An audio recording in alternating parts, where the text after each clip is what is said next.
भाई साहब, New Zealand India में आकर के इंडिया को ही जो है ओडीआई सीरीज हरा देती है। इतिहास में कभी ऐसा नहीं हुआ था, इतिहास में पहली बार हुआ, वो भी हमारे गौतम गंभीर के गंभीर एरा में।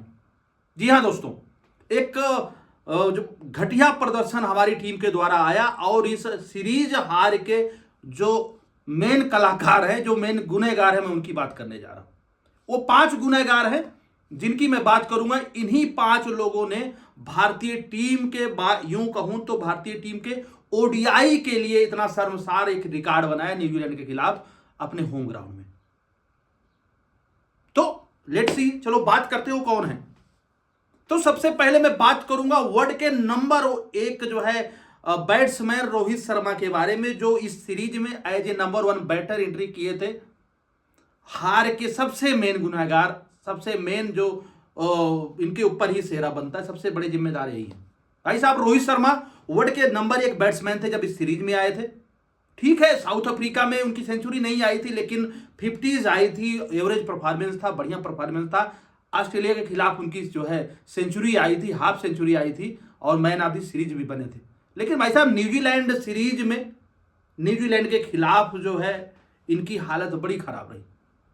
भाई साहब, आप नंबर 1 बैटर भी रहे हो कुछ दिन, आपके पास में बहुत सारे रिकॉर्ड हैं छक्के लगाने के, बहुत ताबड़तोड़ खेलने के, 200 बनाने के जो है ओडीआई में 3 बार रिकॉर्ड हैं। उसके बावजूद जब टीम 300 प्लस चेज कर रही, 300 जो है 37 रन चेज कर रही हो, तब इतना बड़ा जो है बैट्समैन, इतना समझदार बैट्समैन, इतना ज्यादा एक्सपीरियंस से लवरेज हमारा ये बैट्समैन हिटमैन रोहित शर्मा को ये जिम्मेदारी थोड़ी सी उठानी चाहिए थी। बाकी तो सब बच्चे थे भाई। रोहित सबसे सीनियर मोस्ट खिलाड़ी इस स्क्वाड में है और रोहित शर्मा ने शर्मसार किया भाई। इनका ग्राफ जैसे ऊपर जा रहा था, इस सीरीज में इनका ग्राफ सीधे नीचे आया है। इनके रन की बात करूं तो पहले मैच में 26 रन, दूसरे मैच में इनका जो है 24 रन आया है और तीसरे मैच में महज 11 रन आया है। भाई साहब, आपको शॉट खेलने की जरूरत नहीं थी, आपको सिर्फ क्रीज पर एन केन प्रकार रुके रहने की जरूरत थी, काम अपने आप हो जाता। लेकिन आपने वो दरिया दिली नहीं दिखाई। क्या हो गया आई डोंट नो। लेकिन भाई साहब, रोहित शर्मा सबसे बड़े गुनाहगार गिने जाएंगे इस सीरीज लॉस के। ये पहली बार इंडिया के अंदर आकर के न्यूजीलैंड की सी टीम जो है, वैसे न्यूजीलैंड आज तक ओडीआई सीरीज इंडिया में आकर के कभी हराई नहीं थी, ऐसा इतिहास कभी नहीं था।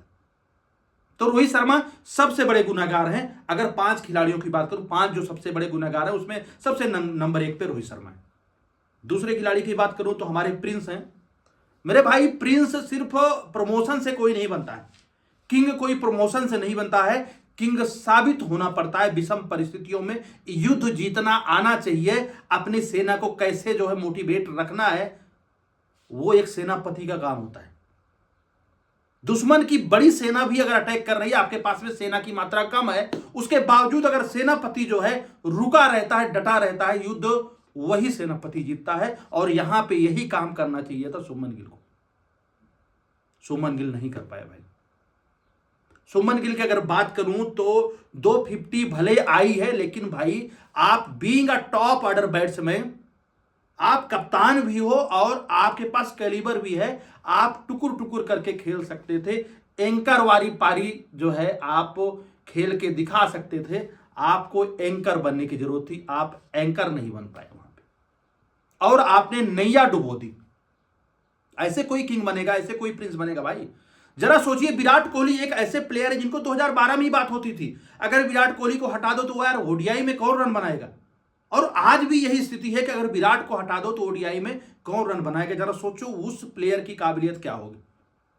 मतलब विराट किंग ऐसे नहीं बना है। आज की कल की परिस्थिति देखिए कि आपकी स्थिति 100 रन पे भी पहुंचने की नहीं थी और विराट कोहली आपको दोबारा जो है मैच में ला दिया, दोबारा जीत के करीब पहुंचा दिया। 1 विकेट 2 विकेट और बचे होते बैट्समैन के, आप मैच बहुत आराम से जीत जाते। हर्षित राणा का विकेट जाना, उसके बाद में कहते हैं 1 विकेट जाती है, दूसरी विकेट भी जाती है। विराट कोहली का भी जो है प्रेशर में आकर के आउट हो जाना। जरा समझिए, अगर शुभमन यहां पर स्टार्टिंग में शुभमन गिल कप्तानी वाली पारी खेल गए होते तो शायद जो है ये बदनुमा दाग भारतीय खेमे पर या भारतीय टीम के ऊपर न लगता कि भैया भारत की टीम, भारतीय वो टीम जिसकी तूती बोलती है ओडीआई में, उसकी ये हालत हो रही, उनका ग्राफ ऐसे नीचे जा रहा है गौतम गंभीर के ग्राफ। तो भाई साहब सुमन दूसरे सबसे बड़े गुनाहगार हैं। ये चाहते तो सूझबूझ की पारी खेल करके अपनी कप्तानी का भी लोहा मनवा देते, प्लस सीरीज भी हम हारने से बच जाते, लेकिन सुमन गिल ने यहां पे कुछ नहीं किया भाई। तो दूसरे सबसे बड़े गुनाहगार हो गए शुभमन गिल। तीसरा बात करूं तो भाई sir Ravindra Jadeja premium allrounder India के, और मुझे नहीं याद है कि भाई बाबा आदम जमाने में कभी इनका ओडीआई में 50 आया होगा, I don't know. As a batsman consider किए जाते हैं, बॉलिंग भी करते हैं, बट बैट्समैन ज्यादा माने जाते हैं।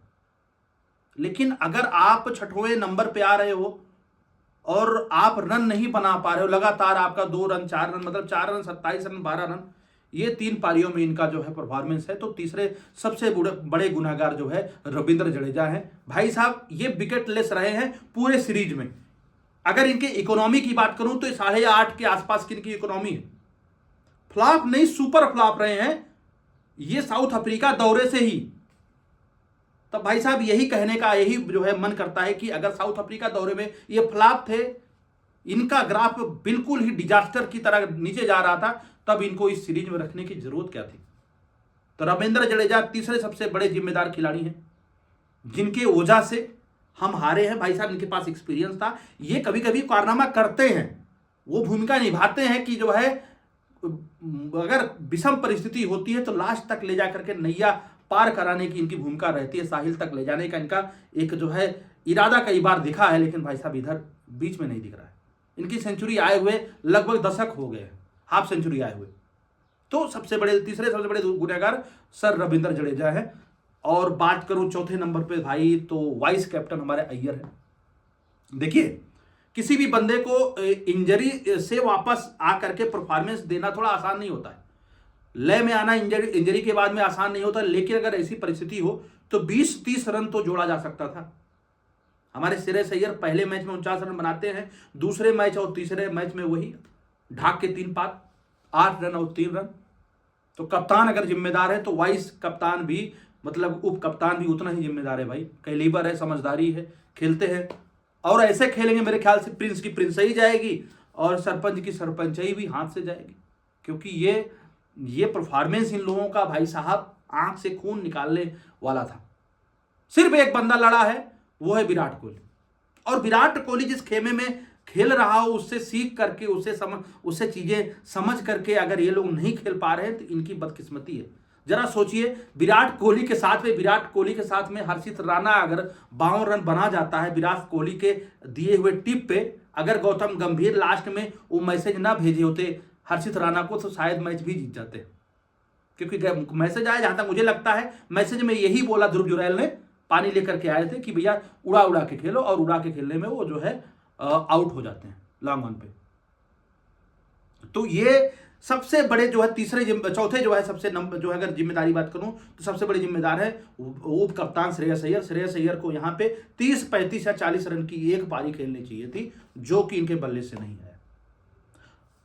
और 5वें नंबर पे बात करूं तो हमारे सबसे बड़े स्पिन के सरताज जो है कुलदीप यादव है।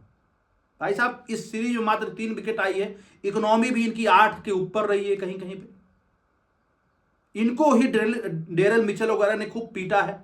तो भाई साहब इतना एक्सपीरियंस होने के बावजूद आप मिड ओवर में जब स्पिनर लगाए गए थे, तब आप अगर विकेट नहीं निकाल के दे पा रहे हो, 3 विकेट उनकी गिर गई थी, चौथी विकेट आप नहीं निकाल पाए, लंबी एक पार्टनरशिप हो गई, 137 रन मिचेल मार गया और फिलिप ने भी जो है 106 रन लगा दिया। तो भाई साहब आपके स्पिनर क्या कर रहे थे, वहां घुइयां छील रहे थे क्या? उनके स्पिनर आते हैं, आपको आउट करके चले जाते हैं आपके प्लेयर्स को, लेकिन आप स्पिन खेलने के लिए जाने जाते हो और वो लेगसी जो है मिट्टी में मिल गई भाई। आपके सबसे बड़े जो है चाइना मैन स्पिनर, सबसे ज्यादा एक्सपीरियंस होने के बावजूद जो है हमारे इस खिलाड़ी ने एक मैच पे सिर्फ 1 विकेट निकाल पाया किसी तरीके से। इतना बड़ा नाम, क्या आपको डेल मिचेल, ग्लेन फिलिप्स, इन सब के लिए आपके पास में कोई ऐसा तोड़ नहीं था, कोई प्लान भी नहीं था, कोई वर्किंग नहीं थी? तो हमारे कोचेज क्या कर रहे थे? एक मोरल जिम्मेदारी देखिए, सबसे बड़ी जिम्मेदारी हमारे कोचेज की है। कि भाई साहब 2 मैच में बंदा लगातार इस तरह से सेंचुरी लगा रहा है, तो आप इसको आउट कैसे करेंगे, इसके लिए क्या तैयारी की गई थी। तो अगर बात करूं तो स्पिन के जो मेन हेड थे कुलदीप यादव, इनकी 5वीं सबसे बड़ी जिम्मेदारी बनती है, सबसे बड़े जिम्मेदार मैच हराने के ही है, क्योंकि ये टाइम पे विकेट नहीं निकाल पाते। तो मेरे ख्याल से इस सीरीज के हार के बाद कई प्लेयर का जो है करियर खत्म होता नजर आता, जिसमें कुलदीप यादव भी मेरे ख्याल से रडार पे रहेंगे।